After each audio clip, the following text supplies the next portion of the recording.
Un grand problème pour le Burundi, c'est qu'il y a une trouble. Nous allons être autour de 50 millions de personnes d'ici 70 ans. Ça, c'est très grave. D'ailleurs, nous allons être 4 millions de personnes rien qu'à Bujumbura. Et ce n'est pas loin d'ici 15 ans. C'est presque une population de Kampala. Est-ce que cela est vrai? Il y a des choses qui montrent que ça va arriver. La première chose, nous sommes parmi les 9 pays en Afrique qui ont un taux de fertilité plus élevé, 5 enfants à chaque femme. Le premier pays en Afrique, c'est le Niger, qui est autour de 6,5. Le Congo démocratique, qui est autour de 6. Mais ces pays ont des grands territoires, alors que nous sommes à 5, nous avons un petit territoire. Alors, il faut avoir conscience qu'il y a une trouble. La deuxième chose qui montre que cela va arriver, c'est que les gens qui vont faire naître les 50 millions d'ici 70 ans sont déjà ici avec nous. C'est nos enfants. Ce ne sont pas les enfants qui vont naître l'année prochaine, c'est nos enfants. La troisième évidence, c'est que 70 ans, ce n'est pas loin. Il y a des gens, y compris ma mère, qui ont 80 ans et qui vivent toujours. La quatrième évidence, c'est que notre structure économique, plus de 80% d'emplois vient d'agriculture. Malgré beaucoup d'efforts qui ont été faits par le gouvernement depuis l'an 2005 pour développer l'agriculture, il y a eu des améliorations. Rien que 30% de contribution sur notre GDP, notre PIB par l'agriculture. Et son pareil n'est pas à pouvoir monter parce qu'il y a beaucoup de pression climatique, démographique, et on a vu qu'autour de 30% de notre terre burundaise est trop dégradée. Et cela est très grave parce que vous avez une population croissante qui va être 4 fois plus et vous avez 30% qui est dégradé maintenant et demain ça va être toujours dégradé, un problème climatique, etc. C'est un grand danger. C'est pour cela que tu vas trouver qu'au nord, au centre-est du Burundi, la densité de population par kilomètre est très élevée. Là où c'est très élevé, et on va trouver que c'est la même place où il y a tellement de pauvreté actuellement. Du fait qu'il y a manque de terre et que la terre cultivable est divisée et subdivisée de génération de génération. Cela crée des pauvretés. Vous allez en autre, c'est l'économie. L'économie n'est pas aussi croissante pour supporter cette démographie aussi rapidement croissante. Quelqu'un a dit qu'on ne doit pas avoir peur que même Singapour, il y a beaucoup de gens, mais les gens vivent. Non. On ne peut pas se comparer avec Singapour parce que Singapour, 1% ce sont des agriculteurs. 99% travaillent dans des services et dans des industries. Ils vivent dans moins de 100 mètres carrés, toute une famille, de flats, des appartements. Ils ont un salaire mensuel. Alors que notre population, plus de 80%, pas de salaire, ils attendent des revenus trimestriels, et semestriels, revenus annuels. Ils doivent avoir plus ou moins un hectare pour vivre. Alors ça, c'est différent avec le Singapour. Cela montre très clairement que cela va arriver. Nous sommes sur la porte d'atteindre 50 millions de personnes. Les Burundais, je m'excuse d'utiliser ce mot, ils vont se manger. Alors qu'est-ce qu'il faut faire? Il faut rapidement, d'ici moins de 15 ans, orienter presque la moitié d'agriculteurs au niveau des manufacturiers en créant 4 millions d'emplois et que 70% doivent être des femmes. Ça, c'est la seule façon. Et on va voir le taux de fertilité qui va tomber. Il va y avoir that catastrophic. We are expecting within 70 years. Comment l'État doit faire pour créer les 4 millions du travail, 70% devant être des femmes, pour réduire le taux de fertilité dans moins de 15 ans? La première chose, c'est que l'État doit identifier les produits que nous importons. Sur la liste, ouvrir des sites industriels, commencer à produire ces produits et après la phase, très souvent, le growth phase arrive à 3 ans et puis après 3 ans, vendre ces entreprises, ces manufactures au secteur privé. Et c'est à partir de là que l'État doit garder le travail. Il ne faut pas que l'État garde ces entreprises. Il les initie, il les ouvre. Les machineries sont moins chères actuellement grâce à la compétitivité en Asie. Avec 500 millions de dollars américains chaque année comme budget, c'est facile de pouvoir créer une dizaine à chaque année d'entreprises et après de vendre ces entreprises au secteur privé après 3 ans. Il ne faut pas que l'État les garde même s'ils ont réussi. Secteur privé, que ce soit les Indiens, que ce soit les Chinois, que ce soit les Européens, ils aiment acheter les entreprises de l'État et ils vont continuer. Et l'État, après savoir vendu cela après 3 ans,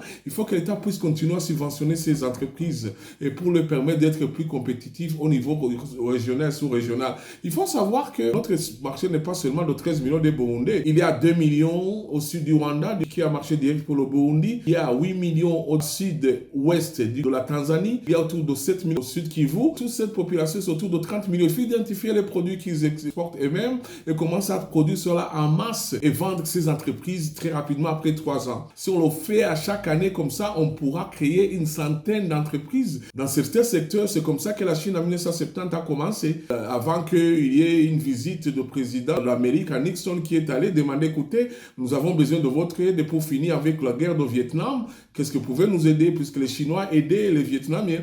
Les Chinois ont dit, nous avons un problème démographique, nous avons un problème aussi des entreprises que vous avez arrêté d'exporter au niveau extérieur. Et la Chine est entrée, Trade Organization, ils ont commencé à exporter. C'est à partir de là qu'ils ont ouvert les investissements, que les gens ont commencé à acheter les entreprises, etc. L'État doit commencer. L'État doit convaincre ces institutions financières qui disent, écoutez, il ne faut pas subventionner les entreprises. L'État doit convaincre, écoutez, nous avons un problème démographique, il faut tout faire pour qu'on puisse en finir, comme on l'a fait en Europe d'ailleurs. Parce qu'en Europe, par exemple, pour industrialiser du XVIe siècle jusqu'au XIXe siècle. Avant, du XVIe siècle, ils importaient de la Chine. Ils ont dit, écoutez, il faut produire nous-mêmes. Ils ont commencé à produire les produits. Ils ont arrêté tout ce qui venait de la Chine. Ils ont dit, écoutez, we have to protect our infant industry. La troisième chose, c'est pour créer le travail, pour compléter les 4 millions de travail qu'il nous faut, le 70% devant être des femmes. L'État doit identifier la liste de pays d'entreprises que nous avons ici au Burundi et pour qu'on puisse les subventionner. On leur demande, par exemple, Frito, quel est votre projet pour expandre vos activités? Est-ce qu'en échange, on vous donne de tel argent, vous pouvez créer sans travail pour les gens qui finissent l'université? On fait ça en Afrique du Sud, en Europe, etc. Alors, c'est comme ça qu'il faut faire. Chaque année, on va voir beaucoup de travail qui doit être créé. La troisième chose, c'est pour créer le travail et compléter les 4 millions de travail qu'il nous faut, le 70% devant être des femmes, c'est qu'il faut créer un environnement pour qu'il y ait de FDI, Foreign Direct Investment. Alors, maintenant, on fait un très peu. Et parce que la crise que nous avons connue en 2015, bien sûr, parce que c'est politisé en fait ces investissements. C'est un grand problème.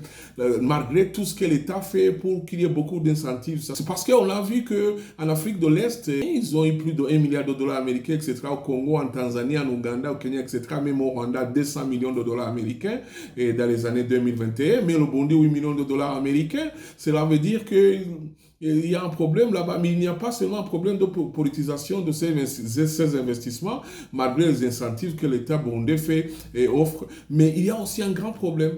Il y a un problème d'infrastructure, un problème par exemple de télécommunications, c'est faible ici au Burundi. Ajouter la rapidité de l'Internet, ou l'électricité, ou l'eau, etc. Il y a vraiment cette faiblesse, mais cela ne veut pas dire qu'il ne peut pas venir. Mais il y a aussi un problème de diplomatie commerciale parce qu'à chaque entreprise qui ouvre au Kenya, il devrait y avoir une approche diplomatique qui allait dire, écoutez, il faut ouvrir une filiale au Burundi. Ces gens-là qui ouvrent en Afrique de l'Est, ils viennent pour pouvoir enjoy the market, the Eastern African market, y compris le marché du Burundi. Alors, toujours approcher, savoir qui a ouvert, approcher ces entreprises, etc. C'est-à-dire, il doit y avoir un travail diplomatique et très sérieux sur ce secteur. Le Burundi dépense 50 millions de dollars chaque année en important des choses qu'il devrait produire venant de l'Ouganda. Et c'est du Kenya, 50 millions de dollars, 60 millions de dollars. Et aussi, en Tanzanie, on dépense 100 millions de dollars chaque année en important des choses qu'on peut produire nous-mêmes. Et on dépense autour de 190 millions de dollars américains et chaque année en important de la Chine. En tout cas, si nous parvenons, l'État puisse ouvrir cela. On peut réduire le trade balance, le pouvoir d'achat va être ajouté, l'industrialisation et la création du travail et create new taxpayers. Et c'est vraiment un travail qui doit être sur un plan national d'industrialisation, la être inséré dans le programme pour amener le pays à être un pays émergent dans les années 2040. Où est-ce que le gouvernement va trouver le budget de 500 millions de dollars américains chaque année pour l'industrialisation? Il faut d'abord savoir que le Burundi est riche, mais le gouvernement est pauvre. Parmi les gouvernements les plus pauvres d'Afrique, nous avons revenu de moins de 1 milliard de dollars américains chaque année en tant que gouvernement burundais, alors que nous avons une population à prendre en charge de 13 millions de personnes.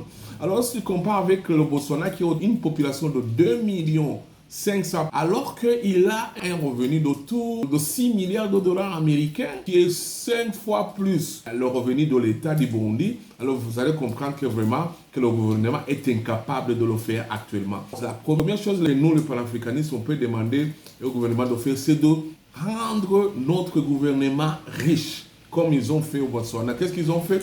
Pas seulement au Botswana, que ce soit Arabie Saoudite, Norvège, Indonésie, beaucoup de pays. Qu'est-ce qu'ils ont fait? Ils avaient des ressources naturelles très importantes. Ils ont fait même la Russie, la nationalisation ou la semi-nationalisation des ressources naturelles. Si c'est réel que nous avons autour de 230 millions de tonnes du nickel, à Ouaga et à Musongati. Si réellement nous sommes le deuxième pays en termes de grande quantité de coltan ici au niveau de l'Afrique de l'Est, si réellement nous avons 1,2 million de tonnes de terres rares à Gakara et à Murambi, si réellement nous avons de l'or dans plus de 9 provinces au Burundi, j'ai entendu cela à la réunion de diaspora à Gitega, notre président disait qu'il y a 9 provinces maintenant, on trouve de l'or. Si nous avons cela, ça c'est très grave, c'est beaucoup. On peut même utiliser de l'or en achetant du pétrole. Lorsque nous avons tellement de l'or comme on le fait au Ghana on n'utilise pas du dollar pour acheter du pétrole. On peut utiliser de l'or, on doit nationaliser de l'or et au lieu de les laisser aux coopératives, les prendre en charge et on pourra avoir ces 20 millions de litres qu'on a besoin. C'est facile même de stabiliser le prix et je pense que l'État peut penser dans ce sens et comme Ghana l'a fait pour résoudre le problème du pétrole au lieu d'attendre les devises. Nous asseyons sur une richesse, c'est-à-dire nous avons une boutique, y compris le fer, y compris l'uranium dans les lacs au nord du Burundi, etc. Et nous asseyons autour de presque 5 à 10 000 milliards de dollars américains. Et en fait, lorsque tu regardes la superficie, nous sommes plus riches plus que le Congo. Cela veut dire qu'il faut que nous ayons un gouvernement riche. Qu'est-ce qu'ils ont fait l'Indonésie? Ils exportaient le nickel et gagnaient 6 milliards de dollars américains chaque année, puisque ce sont des grands exportateurs de nickel. Qu'est-ce qu'ils ont fait? Ils ont stoppé, ils ont dit, écoutez, on arrête, on doit produire les batteries ici. Même si on peut ne pas avoir le train, le chemin de fer, on travaille avec les Indonésiens, il y a beaucoup d'entreprises indiennes, etc., qui peuvent venir nous aider à produire ces batteries. Alors qu'est-ce qui s'est passé avec l'Indonésie? Lorsqu'ils ont commencé à faire entrer 30 milliards de dollars américains chaque année. Alors le Burundi peut facilement doubler leurs revenus, comme l'a fait aussi le Botswana. Ils ont dit, écoutez, on doit semi-nationaliser nos diamants. Et ils ont fait cela, ils ont eu le surplus de revenus. Ils ont travaillé avec l'entreprise de Biaz, c'est-à-dire que même si tu nationalises les ressources naturelles de l'État, je pense, c'est la seule solution du Burundi, il faut aussi privatiser en fait la gestion. Mais toutefois, en faisant le suivi de la commercialisation, la production, au niveau du marketing, au niveau de la commercialisation, etc., la gestion, etc., il faut laisser au secteur privé. Dans le commencement, même au Norvège, c'est qu'ils ont fait lorsqu'ils ont vu qu'ils ont tellement de richesses. Alors, nous ne pouvons pas avoir un gouvernement qui a un revenu de 1 milliard de dollars, de moins d'1 milliard de dollars américains. Parce que lorsque le gouvernement est pauvre, la population devient pauvre automatiquement. Parce que le gouvernement, c'est le premier client du marché local. Le gouvernement, c'est lui qui achète des produits au niveau local. Le gouvernement, c'est lui qui est le premier à financer, à donner du travail, à financer des projets ici et là. L'influx d'argent du gouvernement est très important au niveau du marché local. Plus l'argent est beaucoup au niveau des caisses de l'État, de plus le pouvoir d'achat est élevé. Ça traite aussi de foreign direct investment. All this tout cela est vraiment connecté. La première chose à faire pour le Burundi, la nationalisation des ressources naturelles, doubler ou même tripler le revenu de l'État, créer un budget de 500 millions de dollars américains chaque année pour ce plan d'industrialisation rapide, créer des entreprises, les vendre au secteur privé, subventionner les entreprises existantes dans leurs projets en les imposant de donner un certain nombre de travail aux jeunes qui finissent. Aussi, filtrer le marché sous-régional. Petit à petit, on va parvenir à créer ce travail et d'ici 15 ans, le taux de fertilité va être réduit.